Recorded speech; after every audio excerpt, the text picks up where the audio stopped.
El contenido del siguiente programa es responsabilidad de sus realizadores. Acompáñenos a recorrer las historias populares no contadas. Ananqué, Relatos de Clio.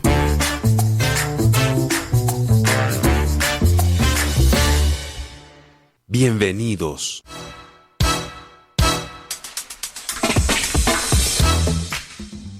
Saludamos con mucha alegría a nuestra querida audiencia. Somos Ananqué, Relatos de Clio, un programa del Semillero de Investigación en Enseñanza de la Historia con Memoria de la Universidad Pedagógica Nacional. Les habla Carolina Bautista, yo soy profesora adscrita al Departamento de Ciencias Sociales y coordinadora junto al semillero y al profesor Carlos Plazas Díaz de Ananqué. Estamos transmitiendo desde la ciudad de Bogotá, situada en el corazón de Colombia, y bueno, agradecemos a quienes nos sintonizan desde la señal virtual de la Pedagógica Radio, también a través de emisoras comunitarias y universitarias, y pues también a quien nos escucha en el formato podcast en diversas plataformas. Este espacio educomunicativo es posible gracias a nuestro equipo de trabajo de la Pedagógica Radio, Yolanda Barrantes y Diana Torres en la producción sonora, Laura Chávez en comunicaciones, Mario Enríquez en el Control Master y Alejandro Sepúlveda en la dirección general. Nos encontramos entonces en este nuevo episodio, en el tercer episodio de esta temporada del segundo semestre del año. Y bueno, hoy vamos a hablar de cine, pero con un enfoque particular. Cine popular, cine hecho desde abajo, cine que refleja también estas dinámicas populares, porque nuestra temporada en general tiene que ver con narrativas audiovisuales y memorias populares. Y para eso, pues, nos acompaña en cabina Juan Nicolás Romero, que es estudiante de la licenciatura en Ciencias Sociales, que hace parte del semillero y, bueno, que ya ha estado con nosotras en este espacio de Ananqué en diversas ocasiones. Entonces, bueno, Juan, bienvenido nuevamente a los micrófonos de la Pedagógica Radio. ¿Cómo estás? Muchísimas gracias. Hola, Carolina, y pues, como siempre, es un placer reunirnos de nuevo en este espacio tan significativo como lo es Ananqué. Le envío un cálido saludo a todas las personas que nos escuchan y pues espero que este episodio sea tan cautivante como lo es para mí. Efectivamente, pues el día de hoy estamos convocados para hablar sobre cine, pero pues con este enfoque particular que le quisimos dar junto con el semillero, junto con Ananqué, y pues aquí estamos. Bueno, y empecemos entrando un poco en materia con un poco... El cine es cautivador, así como tú lo has definido, pero también tiene en sus contenidos, en sus formas de realizarse, de llegar a las personas, pues un rol importante, ¿no? Entonces, un poco como para compartir con la audiencia, ¿cuál crees tú que es como, no sé, el papel, el rol, las conexiones que podemos establecer entre cine, el mundo de las ciencias sociales, que es en el que nosotros en particular nos movemos, y bueno, esta posibilidad de reconocer el mundo popular? ¿Tú cómo lo has visto, cómo lo has vivido, cómo lo ves tú como profe en formación? Bueno, pues primero que todo yo considero que el cine es una herramienta fundamental, o sea, aparte de como todas estas artes que nos conforman y que pues nos ayudan a definir como esto de las humanidades en sí mismo. Pero digamos la particularidad que para mí tiene el cine es la posibilidad de ver a través de los ojos de otras personas, a través de personas que uno nunca se imaginaría ver, y pues también nos permite pues mostrar hacia los demás como esas cosas que son significativas para nosotros, esos símbolos, esos elementos que hacen parte tal vez de nuestra cotidianidad, hacen parte tal vez del paisaje de nuestra vida, pero que tienen un significado, tienen un mensaje. Y pues digamos, esta posibilidad que nos brinda el cine estructura como todas estas teorías, todos estos elementos más bien categóricos que nos brinda las ciencias sociales y les da como un piso, como una base fundamental para humanizarlo, como para humanizar las ciencias sociales. En general considero que las artes brindan esto, pero el cine, pues recogiendo un poco una cita que encontré hace poco de unos intelectuales de mitad del siglo XX, o sea, de hace un poco de tiempo, sí, que también se estaban pensando, y esto me parece importante, pensarse a través del cine, y que hablan de como la síntesis de todas las artes, ¿sí? Entonces, de qué manera pues nos permite pensarnos, nos permite representarnos y nos permite pues como enunciarnos ante el mundo tal y como somos. Ajá. Bueno, me parece muy chévere esto de ver a través de los ojos de otra persona, que es lo que podemos hacer como espectadores. Bueno, también quienes dirigen películas lo hacen, y que de esa manera diversas miradas también puedan aparecer allí. Deslumbrada por tantas y tan maravillosas invenciones, la gente de Macondo no sabía por dónde empezar a asombrarse. Se trasnochaban contemplando las pálidas bombillas eléctricas, alimentadas por la planta que llevó a Aureliano Triste en el segundo viaje del tren, y a cuyo obsesionante tum-tum costó tiempo y trabajo acostumbrarse. Se indignaron con las imágenes vivas que el próspero comerciante don Bruno Crespi proyectaba en el teatro con taquillas de bocas de león, porque un personaje muerto y sepultado en una película y por cuya desgracia se derramaron lágrimas de aflicción, reapareció vivo y convertido en árabe en la película siguiente. El público, que pagaba 2 centavos para compartir las vicisitudes de los personajes, no pudo soportar aquella burla inaudita y rompió la silletería. El alcalde, a instancias de don Bruno Crespi, explicó mediante un bando que el cine era una máquina de ilusión que no merecía los desbordamientos pasionales del público. Bueno, esto que acabamos de leer aquí con Juan es un fragmento de 100 años de soledad, que trae una anécdota maravillosa, que es esta, impresión que genera el cine en estas primeras generaciones que asistieron a salas y vieron imágenes en movimiento en nuestro país, ¿no? Gabo en alguna entrevista dice que eso ocurrió, así tal cual, y que lo único que hizo fue colocarlo allí en 100 años de soledad. Y es que es muy interesante y muy,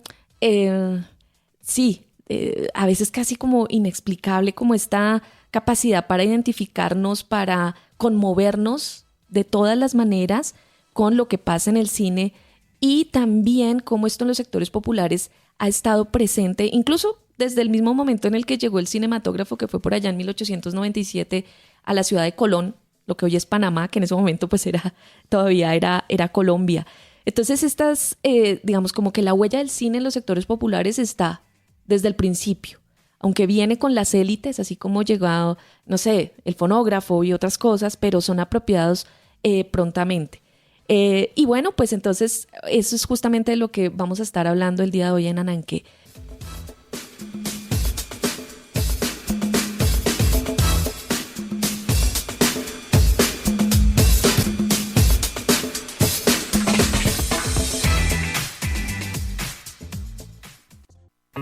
Historia central.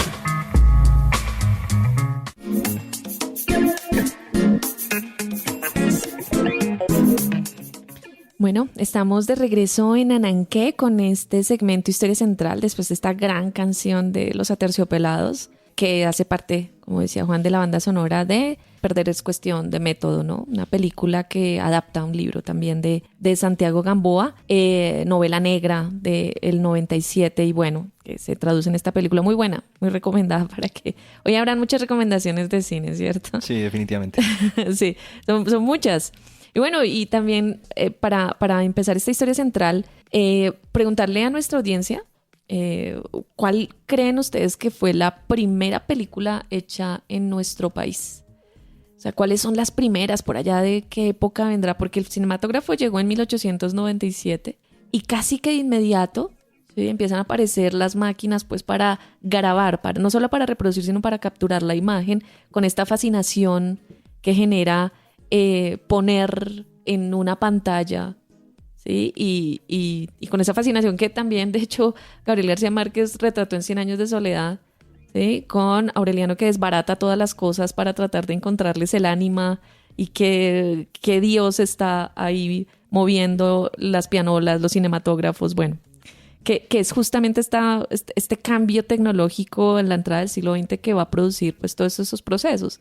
Bueno, hay una serie de protagonistas como de las primeras películas que vamos a tener en nuestro país, que también están reflejados en el segmento que leímos de 100 años de soledad, porque son italianos. Sí, y ahí valdría la pena indagar un poco, ¿cierto?, esas relaciones iniciales entre Italia y Colombia, que es algo que las ciencias sociales y la investigación audiovisual en cine ha trabajado, ¿no? Porque, por ejemplo, personas como Floro Manco, los hermanos Di Domenico, van a ser protagonistas de estas primeras filmaciones tipo documental, o incluso los primeros largometrajes. Uno de ellos, pues muy conocido, o bueno, reconocido en los últimos años, que es Bajo el cielo antioqueño, de los Acevedo. No, este no es de los italianos, pero sí los italianos como Floro Manco y Di Domenico empezaron a hacer los primeros documentales. del Carnaval de Barranquilla en 1914. O sea, es una cosa maravillosa como poder ver cómo era el carnaval hace 100 años. O los Di Domenico, que van a hacer una película que se perdió, que fue censurada, y que bueno, que retrataba los hechos del 15 de octubre, cuando fue asesinado, se me fue en este momento, Rafael Uribe, gracias, sí. Gracias por ese salvavidas, sí, Rafael Uribe, que pues le dieron un hachazo en la Plaza de Bolívar. Y lo que hicieron los Di Domenico, que fue muy escandaloso, porque ellos se fueron a la cárcel y le pagaron a los asesinos de Rafael Uribe para que recrearan, para hacer la película, ¿sí? El documental película y sobre el asesinato de Rafael Uribe. Bueno, y eso fue, con actores y con los asesinos originales.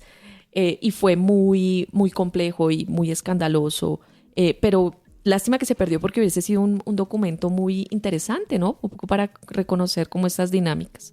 Y también tenemos, en el caso del cine colombiano, una película que es bastante particular, que es la considerada como la primera película antiimperialista hecha en América Latina, que es una película Garras de Oro. No sé, Nicolás, si has escuchado hablar de ella. Si no estoy mal, pues busca más bien denunciar un poco, retratar un poco como este contexto o este ambiente político que se vivía a inicios del siglo XX en Colombia, que sobre todo respondía mucho como a la relación que estaba estableciendo Estados Unidos con nuestro país, y justamente pues dentro de esa relación el robo de Panamá o la compra de Panamá, o bueno, la pérdida de Panamá por parte de Colombia, pues como esto genera como este ambiente político, esta idea en contra de lo norteamericano, que pues justamente pues Garras de Oro ya nos da a hablar un poco del título de esa intención, ¿no? De cómo, pues sí, pues puede ser el gran gigante del norte, la estrella polar, como muchas veces también se retrataba, pero pues de todas maneras nos robó, ¿no? Nos quitó como ese pedazo de tierra, y pues de todas maneras como esto va a influir en ese discurso y en esa narrativa que va a presentar la película. Sí, es una película que inaugura como el cine de denuncia política en nuestro país. Es un largometraje de ficción, pero pues basada como en todos esos hechos. Estados Unidos, por ejemplo, es referenciado como Yanquilandia en esta película, que es particular bueno, primero porque además fue grabada o producida por gente en Cali, ¿sí? La productora es caleña, y ya ahí aparece como un punto, y es en la geografía del audiovisual y de esta también geografía del audiovisual popular y de denuncia, porque aquí lo popular implicaría como esa visión crítica, contrahegemónica, que se ve claramente en Garras de Oro, que fue recuperada hace más o menos unos 20 años, porque duró perdida como 50. Había una vaga referencia, ¿sí? Jorge Orlando Melo, un historiador, pues había logrado identificar y la mencionaba en un texto por allá en los años 70, pero no se sabía si existía verdaderamente, y luego fue encontrada. Hay todo un misterio alrededor de esta película que fue vetada, que se perdió, que reapareció escondida en unas sillas en un teatro en Cali. Bueno, es toda una historia detectivesca también lo que hay alrededor de esta película, justamente por su contenido, porque lo que Ramiro Arbeláez, que es profesor de cine de la Univalle, logra identificar es que hubo efectivamente por parte de los Estados Unidos un conjunto de acciones para vetar la proyección de la película en América Latina. Entonces es una película de producción y de director caleño, que va a ser Alfonso Martínez Velasco. Fue político, además liberal, pero fue filmada en muchas, o en la mayoría de sus escenas en Italia, y la protagonista es una actriz italiana. Entonces ahí también están nuevamente como estas conexiones que son interesantes, y bueno, toda la persecución que vivió esta película, y que se prolongó varias décadas, y que recién hasta hace poco pues ya se pudo recuperar completa y ha sido presentada en varios escenarios. Se consigue también en internet, ¿no? Como inaugurando este cine de crítica que es de ficción, pero pues basada, ahí sí, como dicen, basada en hechos reales. Entonces, bueno, esa es una historia interesante como de este cine de denuncia. pero la denuncia también se ve en otros escenarios y como que el preferente es el del cine documental, con esta perspectiva crítica. Y ahí, bueno, tenemos grandes protagonistas, directores, directoras sobre todo, ¿cierto, Nicolás? Sí, digamos que lo importante también, y retomando un poco lo que mencionaba sobre cómo entender esto de lo popular, es también retomar elementos propios, porque pues uno habla de lo que conoce verdaderamente. Entonces, pues digamos en este contexto, en el contexto colombiano, pues que se apropia más bien estos lenguajes, el lenguaje cinematográfico, perdón, y a partir de él se empiezan a crear como propuestas que justamente responden al contexto. Entonces, digamos en esta idea o como en esta perspectiva, pues ya relacionándolo un poco con lo que mencionabas de este cine de denuncia, que digamos tiene un personaje que para mí me parece fundamental mencionar en esta idea de también como lo contestatario y también como utilizar el cine documental a favor como de causas específicas, y es pues Marta Rodríguez, mundialmente conocida documentalista colombiana, nacida en los años 30 y pues que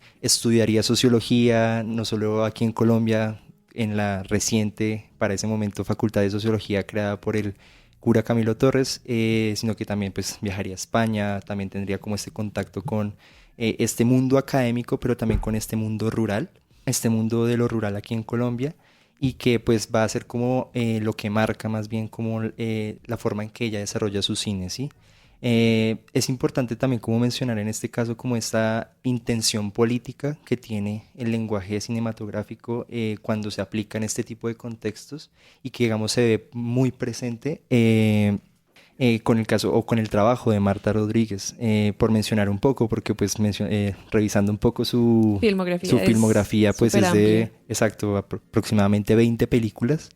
Pero digamos que esta intencionalidad política, pues que ya es como heredada también del contexto, también de su lazo con Camilo Torres justamente, y con esta idea de sacar esas ciencias sociales de los salones de clase y llevarlos a los ambientes populares, a los barrios de autoconstrucción que se están generando a mediados del siglo XX aquí en Colombia, y cómo, por ejemplo, a través del cine mostrar la desigualdad, mostrar también como una imagen que tal vez no estaba muy acostumbrada a ver la gente Sí. en el cine, pero mostrarlo de todas maneras. Y pues siento, o me parece a mí más bien, que esta película de Chircales, la primera que va a desarrollar, que justamente muestra como esta, más bien como las características de la explotación laboral que había en estas fábricas de ladrillos que habían hacia el sur de Bogotá, que de una u otra manera pues van a, o bueno, va a mostrar como esta realidad, pero también como más allá de solo denunciar, también presentar al mundo como esta imagen que resignifica lo que se entiende por lo que es lo colombiano, lo que es lo que se merece contar como Colombia. Sí, ahí hay una cosa muy interesante lo que estás mencionando, y es como la ruptura que eso genera en el cine que se estaba produciendo, que bueno, que no era mucho, empezando por ahí. No es que se hicieran, pues, no sé, era como una película al año, si acaso, en esa época, o sea, años 60, 70, cuando ella empieza a trabajar en Chircales, que es en el 66, y empieza a hacerlo con el que luego será su compañero de vida, que es Jorge Silva. Sí.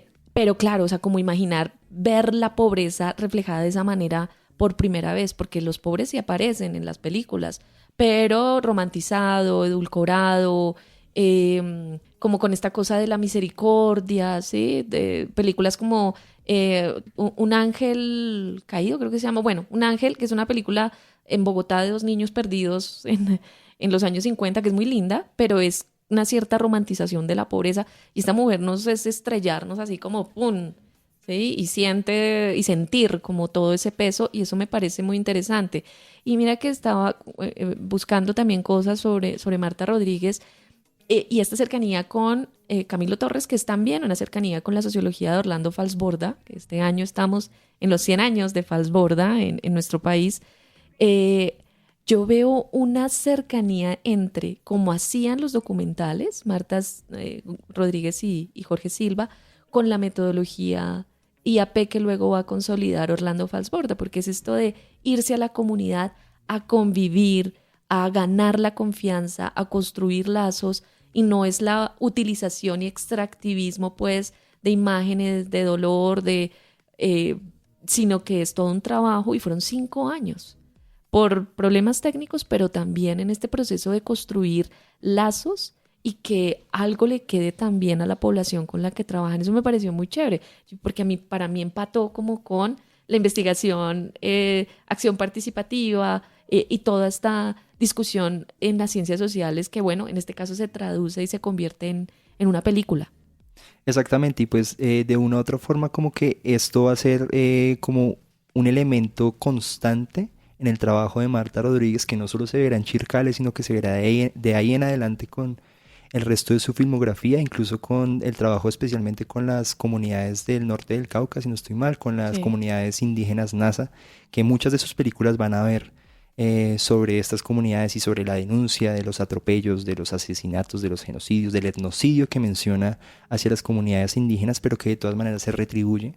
Y se retribuye a través incluso de esta misma combinación como de denuncia social, pero también como esta posibilidad de sustentar nuevas miradas, nuevas perspectivas.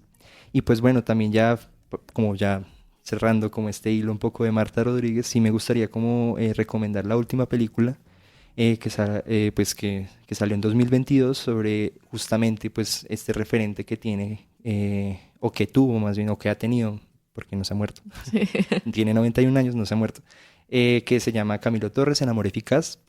Y pues en cierta medida es una película bastante poética porque es como una especie de conversación con ese fantasma de Camilo, que al mismo tiempo de tal vez reprocharle un poco por todas estas movidas que hizo en su momento y pues tal vez la manera en que llevó su vida política, pero también es un agradecimiento profundo por permitirle salir, sacar todos esos conocimientos, sacar todas esas ideas frente a lo social, imprimirlos un poco como en su cine y en su vida misma. Entonces pues recomendada, porque pues aquí vamos a recomendar bastantes películas. Esa la tengo pendiente, y la Cinemateca Distrital, para nuestra audiencia también, ¿no?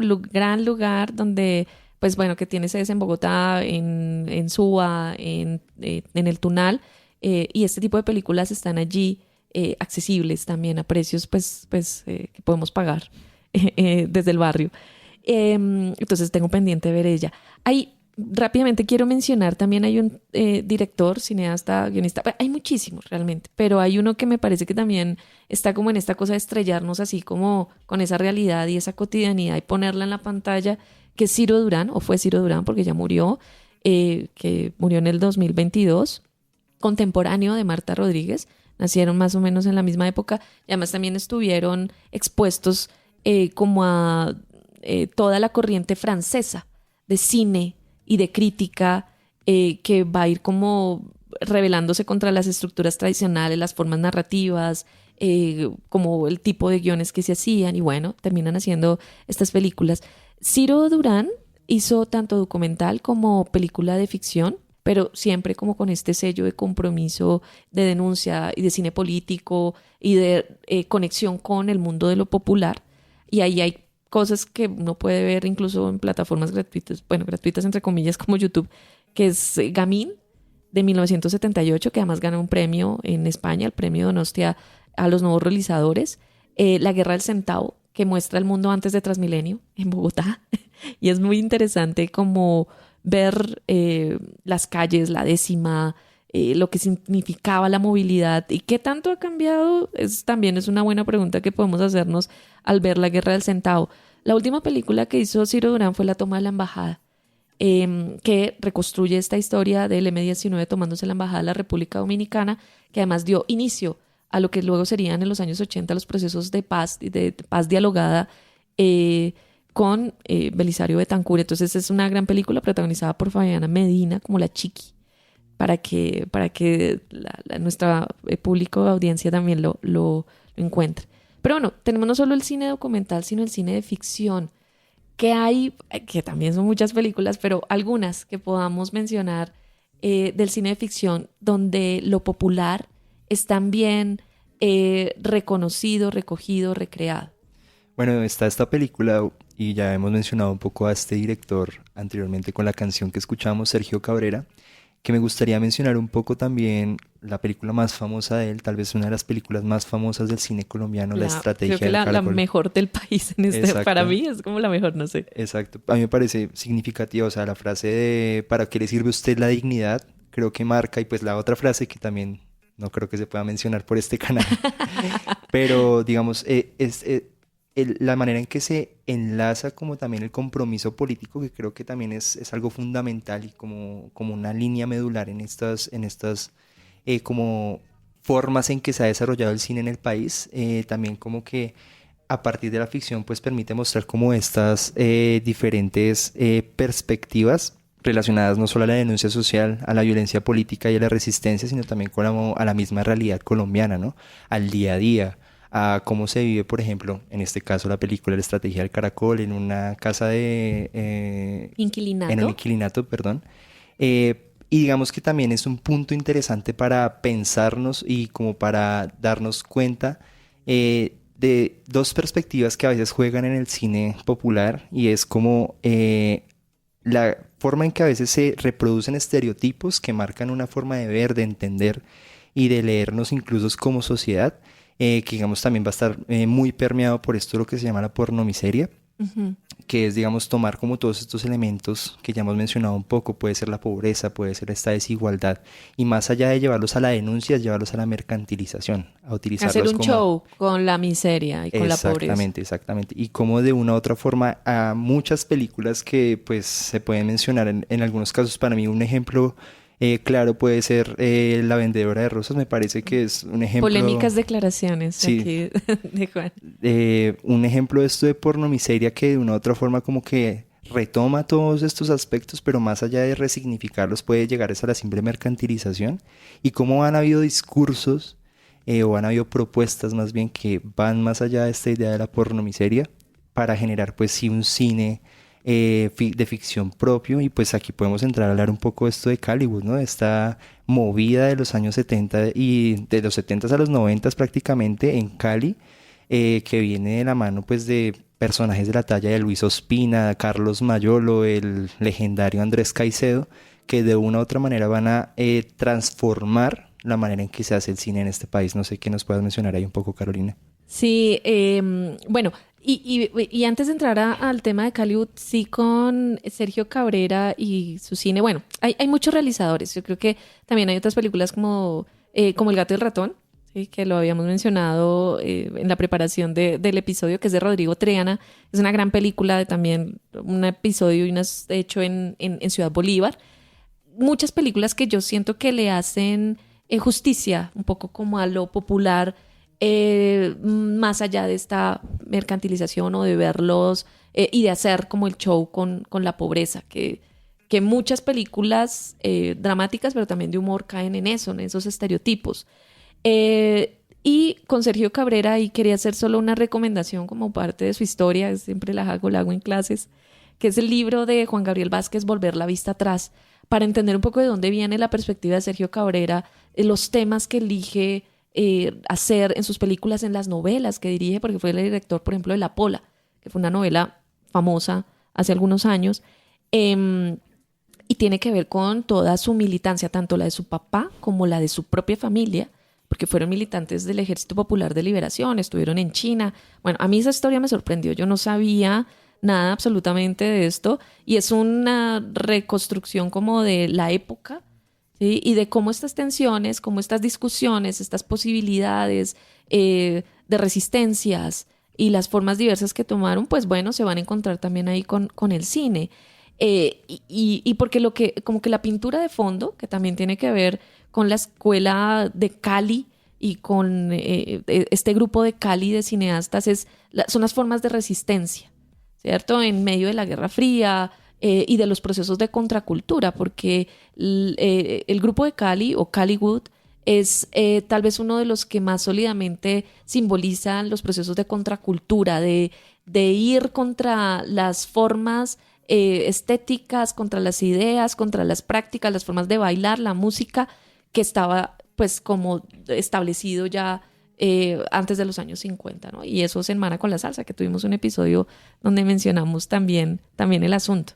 Sí, me gusta mucho esta frase que se recoge un poco en esta última película dirigida por justamente una de estas figuras del Caliwood, Luis Ospina, la película Todo comenzó por el fin, y es esta frase, el mundo se derrumba y nosotros derrumba. Derrumba. Sí, famosa. Exactamente. Digamos que sí, como que encapsula mucho como este ambiente juvenil, este ambiente como lo que tú mencionas de contracultura, que también aparte de estar marcado por todas esas tendencias internacionales, también va a estar marcado aquí localmente por la violencia y el narcotráfico, Claramente. que pues va a ser prácticamente también como una especie de eje, o bueno, de línea medular que pueden, o que tomaron más bien, y que digamos se recoge por ejemplo en esta película de Pura Sangre, si no estoy mal, también Sí. dirigida por Luis Ospina, ¿O Mayolo? o Mayo, sí, alguno de los Mayolo, dos, Mayolo. Creo. en la que pues justamente como que retratando estas historias de vampiros, de tal vez como este terror que podemos ver en otro tipo de cine, pero traído aquí a nuestro contexto y como también siendo una forma de metáfora a la manera en que esas oligarquías succionan la sangre de nuestros hijos. Sí. Es una película que me parece muy interesante, muy fiel, o sea, fiel representante de esta tendencia del gótico tropical creado por ellos, Sí, que también ese término me parece fabuloso, gótico tropical, sí. muy interesante. Yo vi como una cosa surrealista, pero en medio de la historia política de nuestro país, que hay varias de esas, como la mansión de Araucaria también, de Araucamia, no lo puedo pronunciar. Bueno, hay un montón de recomendaciones allí, ¿no? Son solamente como algunas puntadas de todo este cine que ha sido construido desde abajo para narrar lo de abajo y lo popular. Y con esto entonces damos paso a nuestra siguiente sección, Voces Ananqué.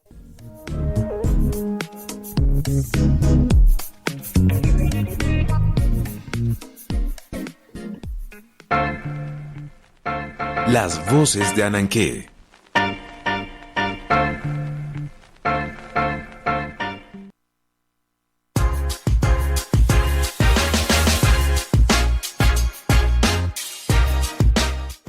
Bueno, para Voces Ananqué hemos querido traer protagonistas de proceso de creación de cine. Y hay un espacio en particular al que hemos querido invitar acá, que es el Festival Ojo al Sancocho. Bueno, Nicolás, pues podemos presentarle a nuestra audiencia qué es el Festival Ojo al Sancocho, qué es lo que pasa allí, que es una experiencia muy bonita.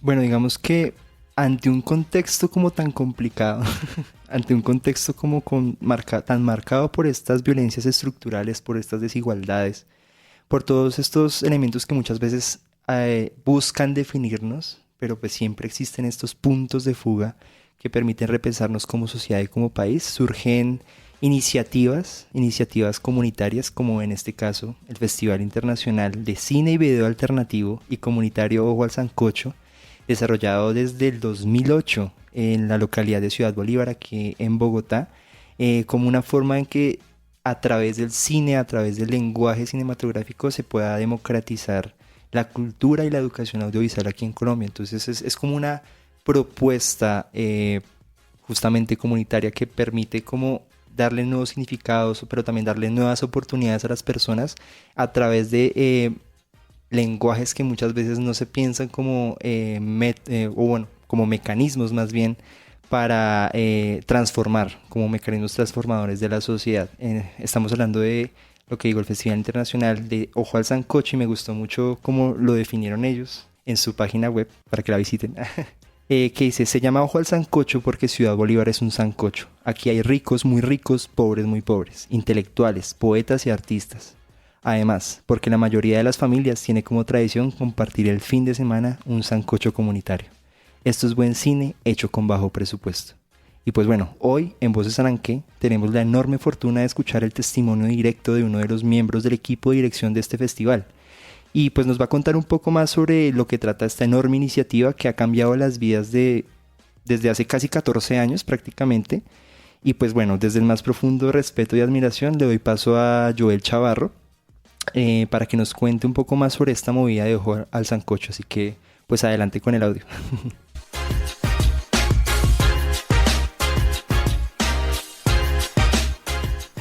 Hola, yo soy Joel Chavarro, hago parte del equipo de dirección del festival Ojo al Sancocho.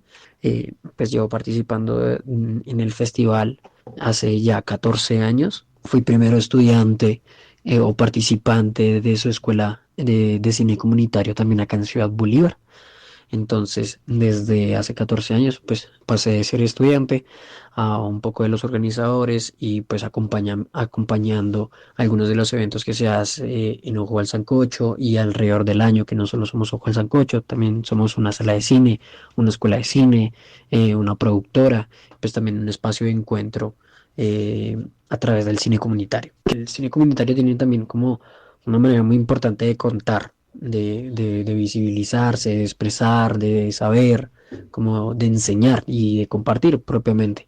Al ser cine comunitario, pues lo que se hace es de ojo al sancocho, es que en estos espacios, como lo fueron, lo son y lo siguen siendo, tanto el festival como su escuela, pues se generan espacios seguros para las personas quienes participan. Esto quiere decir que no importa quién eres, quién seas, pues haces parte como o puedes hacer parte de un proceso del cual el cine comunitario es una herramienta de transformación social. No queremos tampoco como que los jóvenes adultos pues que participan en estos talleres se enfoquen en el cine, sino que también pues entiendan que es una manera de contar su territorio, de contar sus vivencias o cualquier otra cosa, como que también es una herramienta para poder expresarse y liberarse de muchas cosas que pueden pasar de forma personal, familiar, social y que hable pues propiamente de cada uno de nosotros, de las personas quienes tomamos también una cámara y hablamos.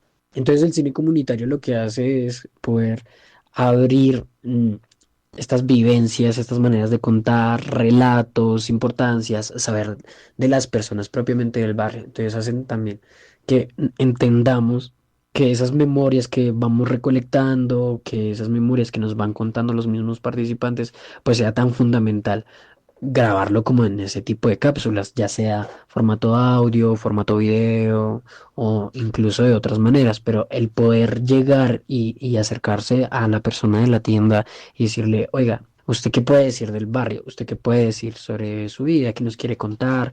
Porque algo de lo que también hacemos y en nuestra metodología del cine comunitario es entender que todos los que grabamos también nos vemos. Entonces todos nos vemos, todos nos grabamos, pero también todos tenemos algo que contar. Entonces no importa que tan grande o sea la experiencia o tan pequeña sea la experiencia, pues lo importante es poderla contar, como tener la diferencia de coger una cámara y empezar a grabar desde mi propio punto de vista lo que es mi territorio, lo que es mi vida y otras miles de cosas que uno puede llegar a hacer.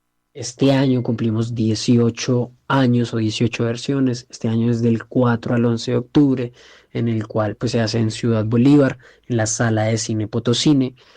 Y pues tendremos como muchos eventos. Generalmente no solo son proyecciones, sino son espacios culturales y artísticos. Entonces no solo se ve cine, también se comparte música, obras de teatro, recorridos culturales, memorias, talleres, encuentros, conversatorios, que hace todo esto que no solo es un espacio de hablar de audiovisual, sino también un poco de hablar de cómo estamos nosotros como personas, de cómo está también el entorno en el que vivimos, de cómo están estas personas que vienen desde otro lado del festival, pues recoge año tras año un montón de invitados que quienes también comparten una experiencia de cine comunitario en otros territorios. Entonces, a nivel nacional, a nivel internacional, incluso con experiencias muy, muy significativas. Y así es como nace Ojo al Sancocho, abriendo un espacio para esos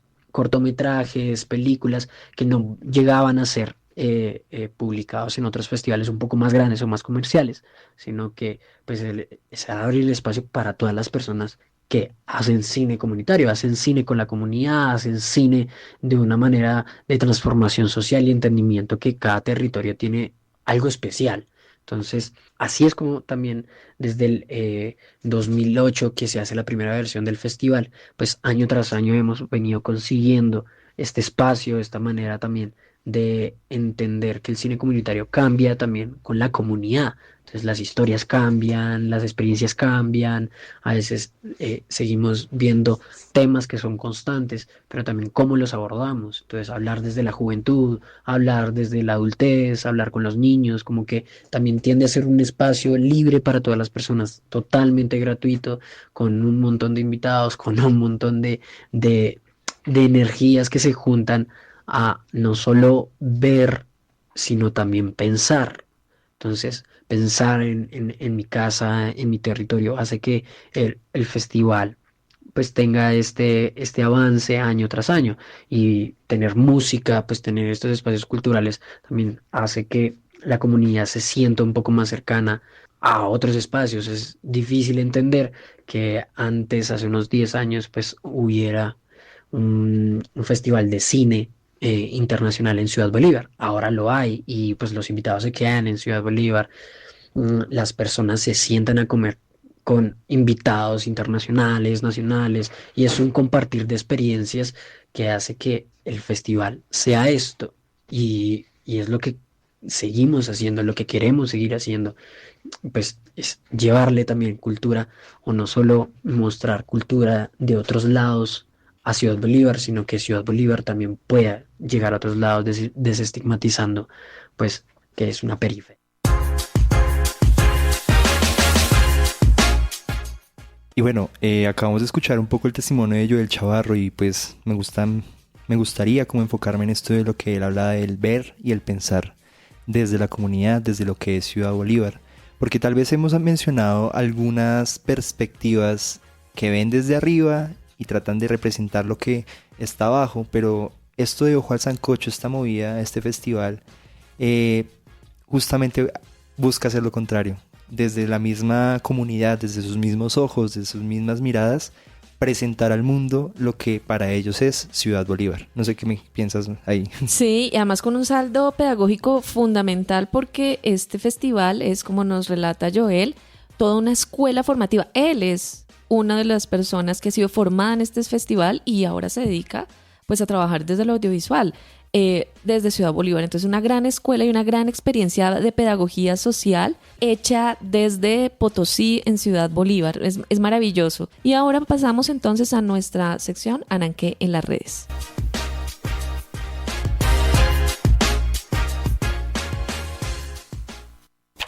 Ananqué en las redes.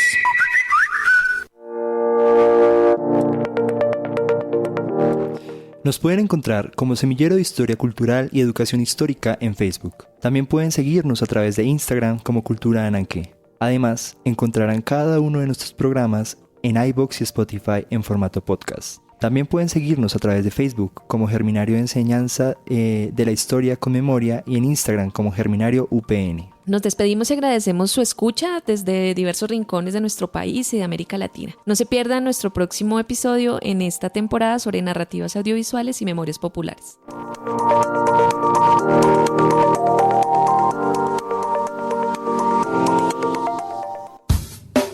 La Pedagógica Radio presentó Ananqué, Relatos de Clio.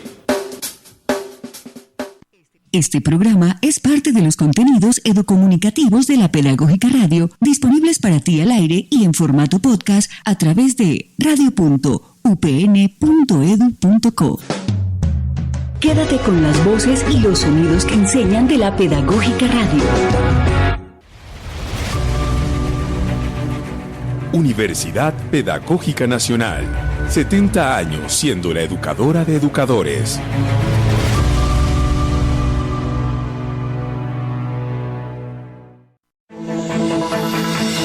Escuchas la Pedagógica Radio, transmitiendo desde Bogotá, emisora virtual de carácter educativo y cultural de la Universidad Pedagógica Nacional, educadora de educadores.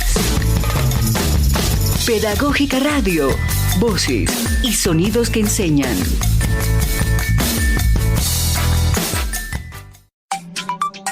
Llegamos a tus oídos a través de los dispositivos móviles de la red que nos interconecta contigo y con miles de personas en Colombia y en el mundo.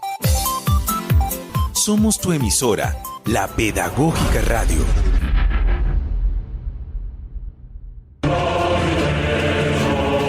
Universidad Pedagógica Nacional sin fronteras.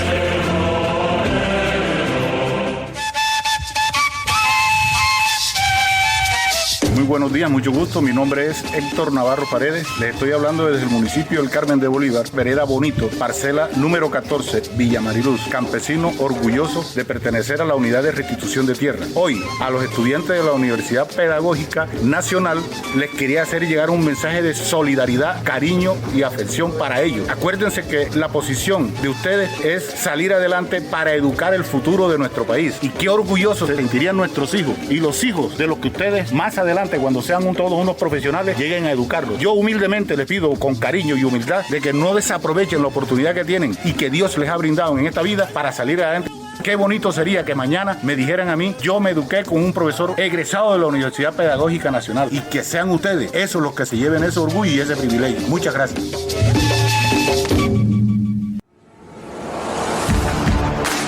Desde Bogotá escuchas La Pedagógica Radio, emisora educativa y cultural de la Universidad Pedagógica Nacional.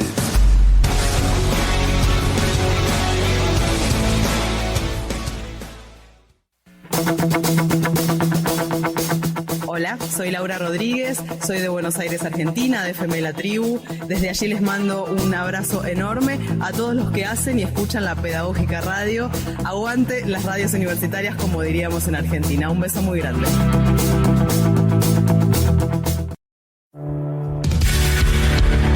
La Oficina de Relaciones Interinstitucionales, ORI, invita a la comunidad universitaria a conocer sus programas de intercambio, becas y cooperación con instituciones del nivel tanto nacional como internacional. ORI, un mundo de posibilidades. Mayor información en ori.pedagogica.edu.co. Universidad Pedagógica Nacional, educadora de educadores.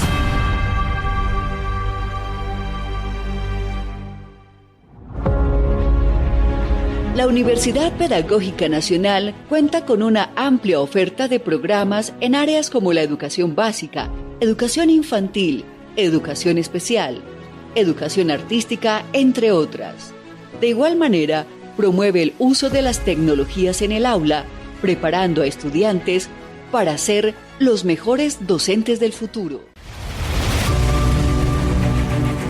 Universidad Pedagógica Nacional, 70 años siendo la educadora de educadores.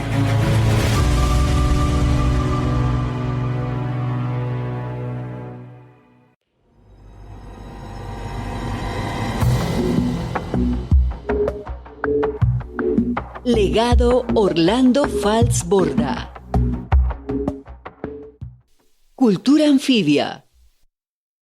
Me enseñaron el sentido de lo que es la cultura anfibia, porque salía con ellos pues para ver cómo era que cazaban, el uso del machete, el uso del cuchillo, el anzuelo, todas las técnicas de la atarraya y las diversas formas que toma para la pesca. Y esa combinación de artes anfibio es una especialidad que solo nuestra gente tiene. A mucho honor, gente inteligente, gente bien preparada técnicamente para su ritmo de vida.